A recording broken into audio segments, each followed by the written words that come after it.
Something big happened in Lebanon this month you probably didn't hear about. The country became the first in the Middle East to completely abolish the death penalty. It is something big and exceptional, even. Exceptional not only for Lebanon, but the Arab world and worldwide.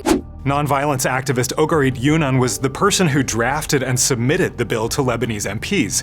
She and her late partner Walid Slaibi campaigned in Lebanon for decades to change the country's mind about the death penalty, talking to politicians, school kids, even to victims' families. I cannot accept to be citizen in a state of gallows. I wish, and I'm struggling since many years to have and to build a civilized state that rules by protecting life, not by killing. When we go to the family's victim for condolences, because this is the humane behavior, they are against the crime. I told them, you are against the crime, I'm against the crime. So why to do a second crime? Why you are in favor for a second crime? Because you are against the crime in principle. You are against the first one. So you have to be against the second also. And what the second crime, the execution will give to you? Your rights? They will give to you a body, a dead body. So this is what do you want? Many of the families listen carefully to that. The timing of the decision is also remarkable. Lebanon is in political and financial turmoil. The ceasefire between Israel and Hezbollah is fragile. It also comes as other countries in the region, including Iran, Saudi Arabia, and Israel, have actually been expanding the death penalty. The countries where the most dramatic increases in the death penalty have happened are also Middle Eastern countries. So it's very important to see this. William Shabbos is a legal expert who's the main author of several reports on the death penalty prepared by the UN Secretary General. Around 120 countries have abolished the death penalty. Others have it as a legal option for serious crimes, such as war crimes. Several countries haven't used it for at least 10 years. But a group of countries have imposed or carried out the death penalty in recent years, including almost all the countries in the Middle East. Now, part of what makes Lebanon so interesting is it used to execute people by hanging or firing squad, but it hasn't executed anyone for more than 20 years, since Ogarit Yunan helped achieve a moratorium on capital punishment. In Lebanon, we succeeded through sensitization, through spreading the culture, through discussion with people, because they didn't have this experience to discuss about death penalty. Inside the schools, one small example, when we go to school since 2000, all the students, the children or the young, they said, we are for the death penalty. We are, because he deserved to be killed. He killed, so he deserved to be killed. At the end of two hours only, the session is 2 hours only.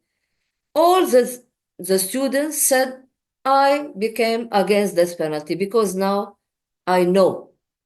I have arguments. I have something strong, scientific or political or social, even religious, even about the society. So it's about the culture. We didn't want from the beginning to change the law. We wanted to have to spread this culture of against the death penalty, against violence, against killing by law, and to spread it inside the society. Apparently, that's how it goes in a lot of countries that do eventually abolish the death penalty.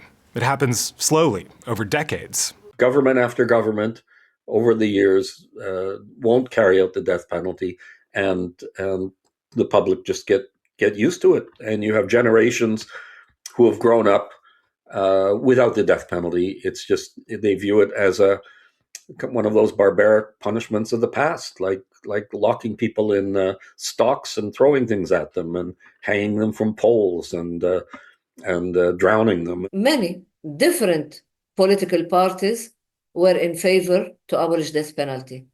A little surprised, but it was like this. The parliamentarian bloc of Hezbollah, they said that they are against the law to abolish death penalty, but they will not stop the process.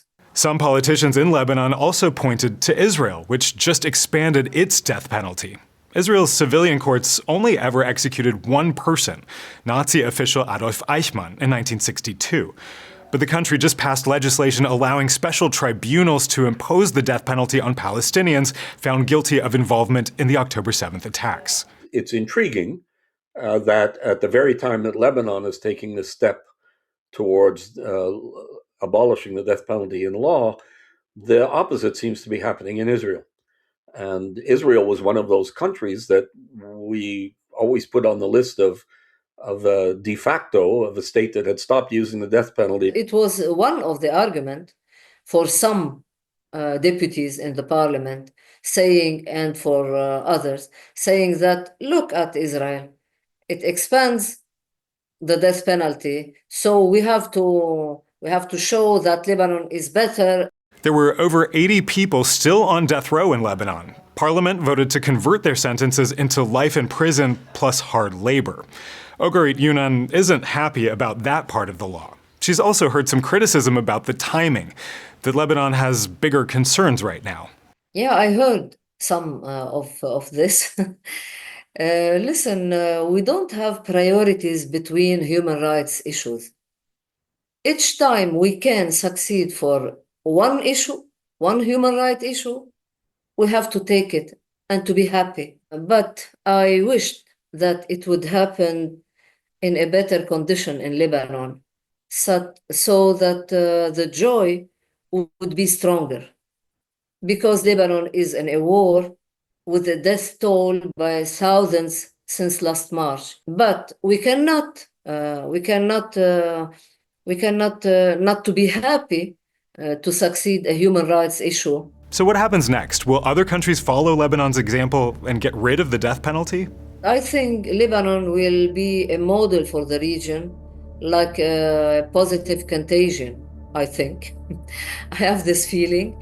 And especially for the countries that have a long time of moratorium, like Morocco, Tunisia, Algeria. Morocco with 30 years of moratorium. They are waiting for what? I don't expect that this is going to be the beginning of dominoes that are going to result in widespread progress at this point. But it is part of a global trend.